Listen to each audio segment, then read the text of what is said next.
I'm good. Day to be doing a podcast. Oh, you are not kidding. I mean, so listeners, I'm already recording, by the way. So always. Well, for anyone listening, I'm actually recording this on Wednesday, November 4th, the day after Tuesday, November 3rd, which of course is election day in 2020.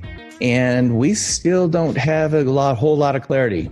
But What we do have is hope. And part of that hope is the ability to speak with someone on the other side of the world who doesn't have to worry about any of this garbage. And that special somebody is Kate Toon of what I just read is the Toon. I just saw an email. What do you refer to your group of endeavors as? The Toon group of companies or something? Oh, it's called the Stay Tuned Inc.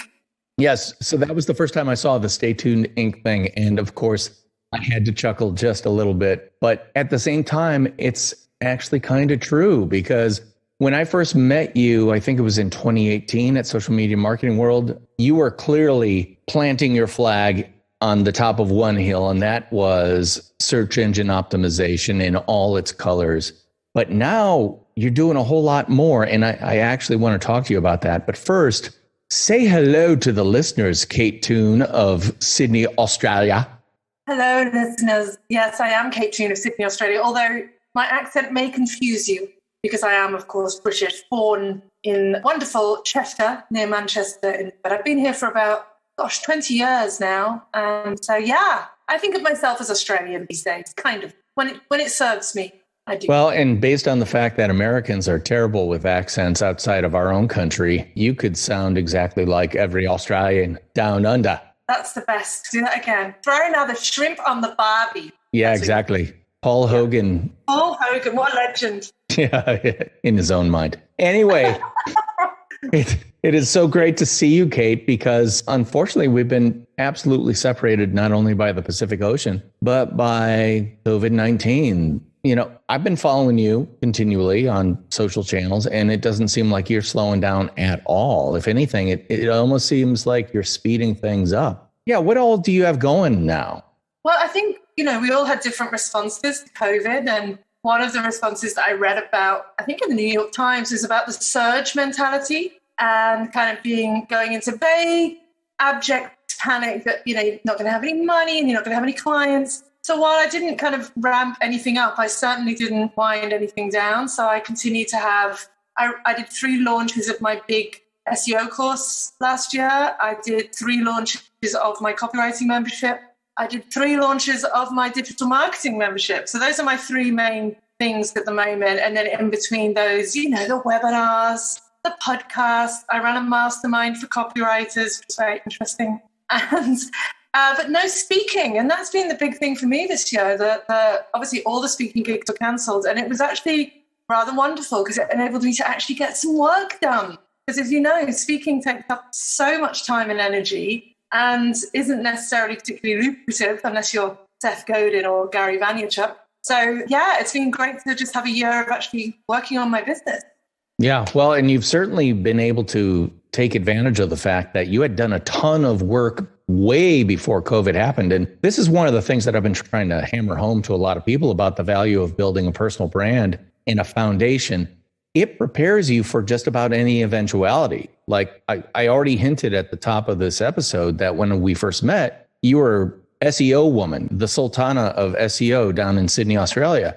And since then, you've added entire profit centers to your business, or however you want to refer to them as discrete profit centers. That's obviously the thing that's stuck in my head. So I'm going to keep calling them profit centers until it makes sense. So much so that longtime listeners to the podcast will recognize that Kate's been on us several times now. And the last time we talked, I think I asked you about the copywriting services you provide, and you kind of corrected me saying, well, I don't really do that anymore because I don't have to. Instead of writing copy, you've become the meta mother of copy in a whole lot of areas of Australia and beyond. And that's all due to the fact that you very, very early on planted your flag in a very specific mountain called search engine optimization. And now that's enabled you to pivot in a lot of different ways. So again, you got SEO, and what are the other kind of main sectors that you're playing in? So the other sector is other business is called the Clever Copywriting School. And that's kind of it's an ecosystem for copywriters. So there's a membership there. We've got about 350 or so members. There's a directory, a job board, which has been wonderful for people during COVID to keep them going with work. And we run an annual conference called CopyCon, which obviously hasn't happened this year. There's a shop and template. So that's a major chunk. And obviously that's off the back of years of being a copywriter and teaching people processes and a lot to do with the business side of copywriting, because there's plenty of skills-based courses, but I think some copywriters really fall down when it comes to marketing themselves and be profitable. And it's not a kind of 7-figure push copywriting group, which a lot of the American ones seem to be. It's more about having a good lifestyle. So that's that. And then the Digital Masterchefs is a membership for, I guess, people who use digital marketing for their business. And it came off the back of that big SEO course. When people finished that, they wanted more support. I couldn't keep giving them for nothing.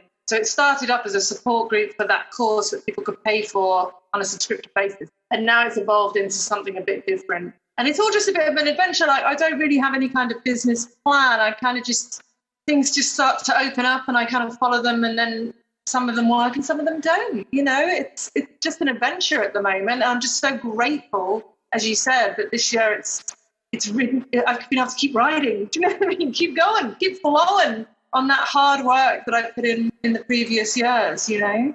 Yeah, but one of the things you don't do is ever stop rowing your boat. I mean, you've got great momentum, but you've always got oars in the water. You're continually adding to it, and you're also adding staff. I mean, I've known Leanne a little bit via email as we've arranged things, but I've also seen that you've actually taken advantage of the fact that you are adding people to your team, and you're actually writing about the people you're adding to your team in a way that is both about them, but it's also about your business, and you're totally demonstrating who you are, what you do, and how you do it in the way you even do that. And what do I mean by that? Well, longtime listeners will know that I got this penchant for who you are, what you do, and how you do it. It's kind of the 3 pillars of nonfiction branding from my point of view. You got to tell people who you are, you have to demonstrate what you do, and you have to also demonstrate how you do it. And you're doing that all the time. And we talked about this last time, where you did a blog post that was kind of an onboarding document for some of your new hires that explains the way your business is kind of configured. And when I read it, I'm like, oh, this is very cool, because it's part biography, part history, part organic. I don't know. We put some stuff in a stew pot and it tasted pretty good. So here's the recipe. That is part of your strategic mind when it comes to producing tactical copy or tactical posting, right? Yeah, it's really a catharsis process for me to get it all down on paper. It helps me frame what I'm doing. So I just recently did almost a follow-up to that post about money, exactly how I run my money, the fact that I use profit first, what I don't spend money on, what I do spend money on, how much I spend on staff. Really transparent. I didn't go into my actual revenue. I don't want to kind of make it into a look at me, I'm making loads of money, blah, blah, blah, because sometimes I'm not. But I did talk about profitability and, you know, where I feel a lot of businesses go wrong. And the reason I do that is, I think I am not like a mega successful business person. Do you know what I mean? I'm not Gary Vaynerchuk. I'm fairly small, but I've managed to achieve a lot with a small business. Do you know what I mean? And I think there's a bit of a gap between people who are just really like just chugging along and then the mega successful. Where's the in between? Where's someone who's doing okay? They're not buying a new Porsche every week, but they're doing okay. They can pay their mortgage and they're comfortable and they're having a nice life. Where's that person? That's the person I want to be. And I want to know how they've done it. So those posts, you're totally right. They're twofold. They help people understand what I'm doing. I think it builds a lot of trust, but they also show to a degree that this is my formula and it works. So therefore I'm somebody worth listening to and I'm worth joining my memberships and it's worth, like, I know what I'm doing. Do you know what I mean? Yeah. It's a bit of proof as well, you know? This episode of the Nonfiction Brand podcast is brought to you by Culture Chicken Brand Egg. What's that? It's one of my most requested presentations, now available as in-person live or virtual online presentations. If you've got a group or association that loves presentations that inspire, inform, entertain, and get you going at the same time, we should talk. Head on over to dpknudten.com/speaking to download my full speaker media kit today. And let's start talking about how I can help you get your party started. I think you'll agree with me completely that story is the way that people learn. And by telling your story in a way that has a little bit of self-effacement, a little bit of humor, a little bit of, no, this was hard, a little bit of emotional soul bearing. While you have a great sense of humor, you aren't afraid to use the entire palette of emotion in what I see you do. I've seen you throw out some flame posts where warranted, typically to old American white guys. Speaking as one, I don't know if you're trying to hit the middle of the target and had my photo on that target, but sometimes it's like, ow, what'd I do? Not about you. Hey. No.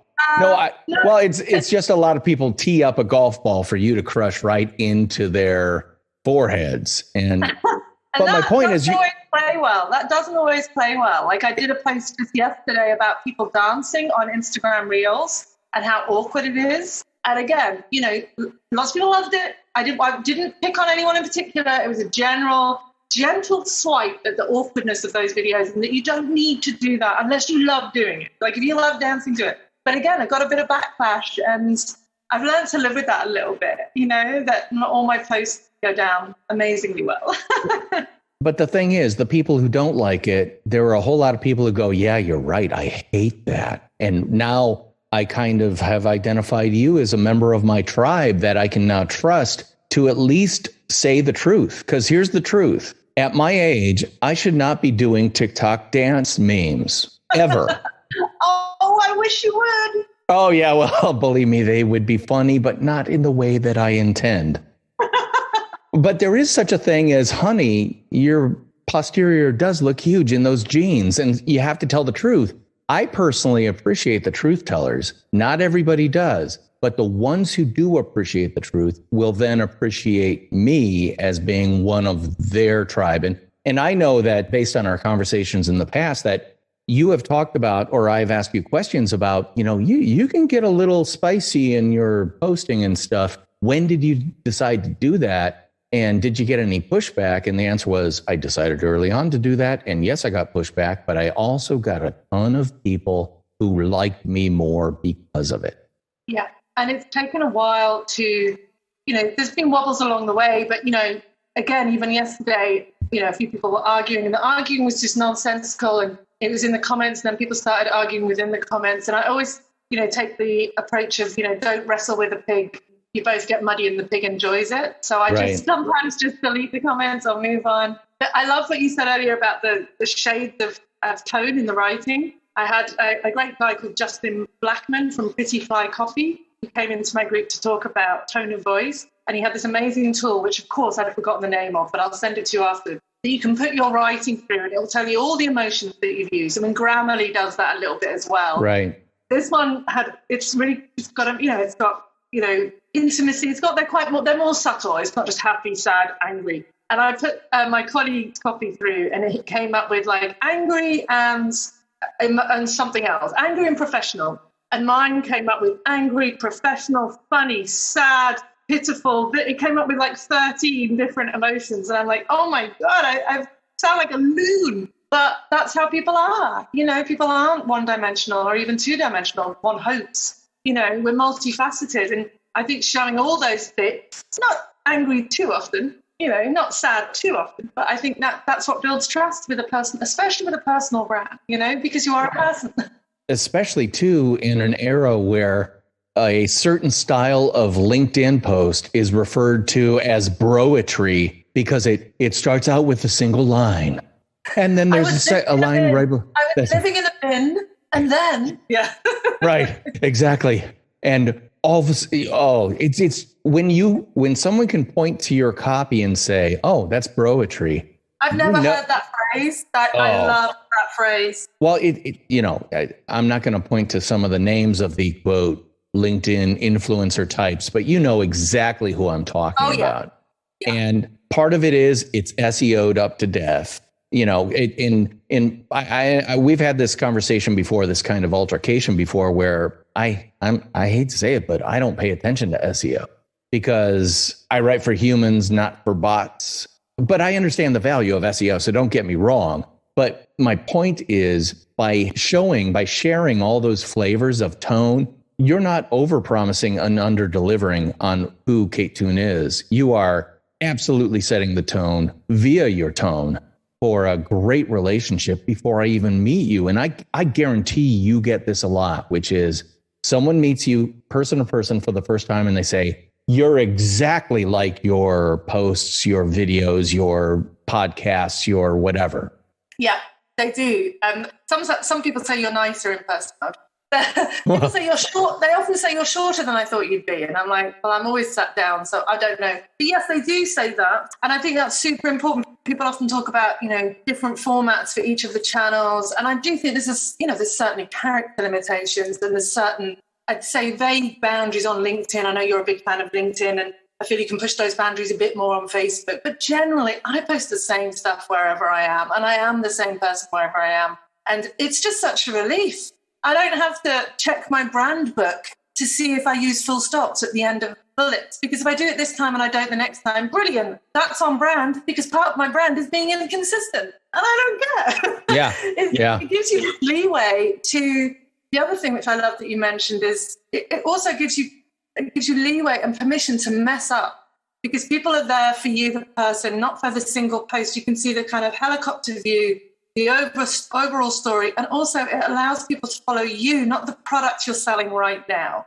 So I'm finding it relatively easy to transition away from just being, the raisin, was it? Oh no, the sultana of SEO, to being more of a generalist digital marketing kind of, coach. I guess I hate the word coach, but helping people with that. People aren't making me sit in that role because people know me, the person, not just me, the product. And I think that's been a relief as well. And that's the joy of a personal brand too, that people will follow you, not your logos. Whenever I think of you as a chef. You've got all the ingredients that you'd find in a kitchen, and some days because of your changing seasons, maybe you've got better produce from the garden, or maybe you've got some fantastic meat or proteins that have just become available, or you're right near the barrier reef and all that stuff. So you've got access to seafood that will never see the light of day here in Wisconsin, in the center of the USA, right? So you vary your menu because you're a chef and you aren't tied into, I only do fish or seafood. I only do, vegan or anything like that. If you want to go vegan, because believe me, I guarantee you it's going to be tasty, it's going to be spicy, or it's going to have some flavor profile that might make you go, oh, wow. Oh, like a French person. I love that method. Yeah. Oh, yeah. Exactly. And frankly, you don't disappoint. And one of the things I really want to talk to you about in this episode and next week's episode is how you're pivoting. Because I'll be honest with you, I need you to give me some really pithy quotes, because I want to pull block quotes and plug them into a new book that I'm writing. Because it's all about nonfiction branding. It's called Nonfiction Brand: Discover, Craft, and Communicate the completely true, completely you brand you already are. And it's all about people like you who are what I think of as personal marketing experts or master personal marketers, because that's what you're doing. You're marketing your person. It's not just your brand. It's also the products that come with it and all that stuff. And I love what you did at the beginning, which is kind of the Pat Flynn, there's riches in the niches. So you picked SEO as a very tight focus, but now you're pivoting from that very successfully. And again, I know that you've got a strategy behind all of it. And that's what I want to tap into. Kinda have a strategy. Chaos can be a strategy. I love that. I think. Witness the fact that our current president uses chaos as a strategy.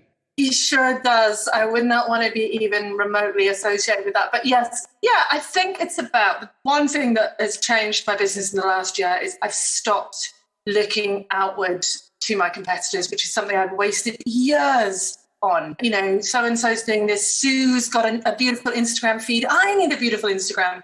You know, Janine has produced this amazing lead magnet. I need the same. And it's just so much wasted time, and you fall down the rabbit hole, and it's never good. It's not competitor research. It's soul destroying, beating yourself up. And so I really tried hard to stop looking and just look to my customers. And literally, because now I have a little groundswell of humans who are in the Toon gang, I can say, hey, what should I do next? Here are 3 things I'm thinking about doing. Which would you be more interested in? And they'll go, that one. And then I go, okay, I do that one. You know, and have that kind of it's not a pre-sell, but it's like you're warming your audience, you're fluffing your audience. Horrible expression, I shouldn't use that. But they're prepared for the thing that you're about to roll out, and they want it. And, you know, I've talked to you before about how I try to make business decisions based on, will it make me money? Do my customers want it? And will I enjoy it? Because I am a very kind of, you know, I am an emotional business person. And, you know, I think that I have a lot of empathy and sympathy. My empathy gland is throbbing constantly, and that can be quite exhausting. So unless I'm kind of into the thing that I'm doing, I find it quite hard to keep going with it. And that's what it got to with the SEO side of things. I've been doing that for a long time. And it's like Britney Spears coming out on stage and singing Toxic again and again. She'll get to the point where she would rather stick a fork in her leg than ever sing Toxic again. And she needs to be able to pivot away and release her new album of acoustic tambourine folk songs and hope that people will follow her because they love Britney, not because they love Hit Me Baby One More Time. It's hard, though. It's such a hard thing to do. So I'm not sure there's a strategy behind my pivot, and I'm not sure it's going to be a hairpin turn. It's going to be a lazy arc, but I'm getting there, I think. Well, you gave a really great tip in there, and maybe you don't even realize it, but here in the United States, the kind of thought leader formulation of it is, don't build it before they buy it. But in your formulation, it was, hey, people who like me, what would you like next? Here are 3 things I'm looking at.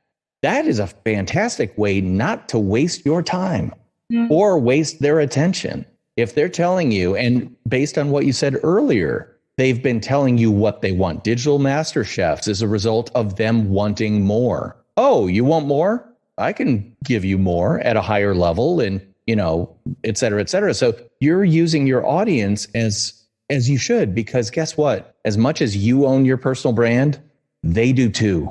They're a huge owner of your personal brand, because every time they talk about you in evangelical way or in a referral way, they are acting as agents of your brand. And, you know, the fact that you're folding them into your business that way, that's a strategy. And I think it's brilliant. Yeah, and maybe I didn't realize that I did it. Something I really wanted to bring up with you, and I hope this is not too political, but you know, you talk there about that there is an exchange between your customers and you, like they own your brand to a degree as well. And that I've never really realized that until this year. And it happened for me during the Black Lives Matter movement. While that was happening, there was a big kind of thing over here to post a black square on Instagram. And in the particular week while that was all happening, I found out, that my dad's prostate cancer had progressed. And so I was just not on socials for that week. I was dealing with personal stuff. And while I do talk about personal stuff online, I don't really go into things like that. That's private, you know? But then I received an email from one of my followers saying, your silence is noted. And your silence is really clearly stating what your personal beliefs and values are. And I was rocked by that because, you know, I've worked really hard to be inclusive and diverse in everything I've done, in my podcast guests and my memberships. And it really upset me. And so I tried to then kind of go back and say, well, that's not the deal. But then, you know, it was one of those situations where nothing you said was right. And any way I tried to defend myself, I was told it was white privilege and I was misunderstanding. And it was a really difficult time for me. And in the end, you know, I think I got through it. And, you know, people kind of came back and said, she's been doing this for years. What are you talking about? One black square does not equate someone's entire value system. But somebody wrote something on my wall about it. And they said, you know, you cannot have this degree of success and popularity with your personal brand and not expect people to expect things from you. Not expect in times of crisis for you to come out and speak and talk about your values. And I think this has been a year where you can no longer say, oh, I don't talk about politics. I don't talk about religion. I don't talk about my personal values. It's getting very hard to keep those things separate. You know what I mean by that? Oh, absolutely. I mean, you can point to the number of celebrities who've gotten their heads handed to them by people who want them to say, here's the script I want you to read. And it's like, I don't play that game because part of my brand is contrarian. Part of my brand is provocative. And part of my brand is, wait a minute, I am true to myself. And if you don't understand every aspect of me, that's not my problem. I love that. And so I understand what you're saying about people who essentially want to use some of your power that you've accrued over time for whatever they want to use it on. It's your power. It's your choice to use it and share it or not. And if you don't want to, and they take umbrage at it, well, they can take a hike, because guess what? There are a whole lot of people who aren't telling you anything about what the other person was griping about because they don't have a problem with it. Yeah. And if all of a sudden you had no business whatsoever, you might want to go, I wonder if it's my breath. But it's not because you didn't follow the meme of the day. Well, this is it. It was a really challenging time. It really made me question who I want to be online. So sometimes your brand evolves and then you catch up with it, and you talked about that article I wrote where I sat down and I said, what actually is my brand? What do I stand for? What do I not stand for? What is my brand personality? I'd never articulated it until I did that post. This year has made me go, what are my values? What do I want to talk about online? Not because somebody sends me an email about a black square, but, what do I want to talk about in my business? And am I prepared to deal with the consequences of that? And that, even more people are going to take umbrage. There's a big post in my Misfits group today about the election and Trump. And obviously some people are for him. Most people over here are not. He's not the most popular man in Australia or anywhere in the world. But, there is conflict there. And people saying, well, why are you even talking about politics? And it's like, I can't ignore this major event that's happening in the world, But it's very interesting. And I think it's very hard for people to have the confidence that you just expressed to go, this is who I am and take it or leave it. I think people really struggle with that. So, yeah, I hope you've got something in your book about that. Yeah, well, definitely. But that's what, you're a true nonfiction personal brand is all about. That doesn't mean I'm rubbing my politics in your face. It's very clear when I'm in a business meeting with someone, all they have to do is look at me and go, I'm guessing he's more on this side than that side. But because I don't bring it up and we don't talk about it, and they may be on the other side of the fence and I'm respectful of them, they're respectful of me, we can still do business together. Because here's what I truly believe. Every human being deserves a base level of respect until they lose it via their actions. If my actions have caused you to lose some respect for me and you want to tell me about it, I'm open to that because I would like to know. But don't be surprised if I say, well, you know what? I'm okay with the way I acted. If you're not, maybe you'll want to vote with your feet and go elsewhere. Anyway, we're getting a little long in this episode, but that's what happens when I get my Bonnie Kate on the line, because I just love the way you think. I love the way you talk, not only accent wise, but the content of that talk. And I want listeners to know how they can follow you, because I want them to try some of your MasterChef cookery online. So where can people connect with you? If you head to katetoon.com, that's kind of the starting point of the cooking cupboard, the pantry, or maybe you would call it, of Kate Toon. That's where you can jump off into all my various groups and podcasts and courses. So yeah, Kate Toon. And Kate is spelled with a K, Kate, and Toon is spelled Toon. Well, that's it for this week, because this episode's going on way too long. But don't worry, Kate's back next week for a continuation of our conversation. And as I say, you can tell we get along great. And that's because she is who she is. I am who I am. And we choose to get along. Anyway, I'm DP Knudten for the Nonfiction Brand Podcast. Please like, subscribe, refer, and most of all, review this podcast, because that helps other people find it. And she is... Hey, Toon! And we'll be talking at you next week. Bye-bye.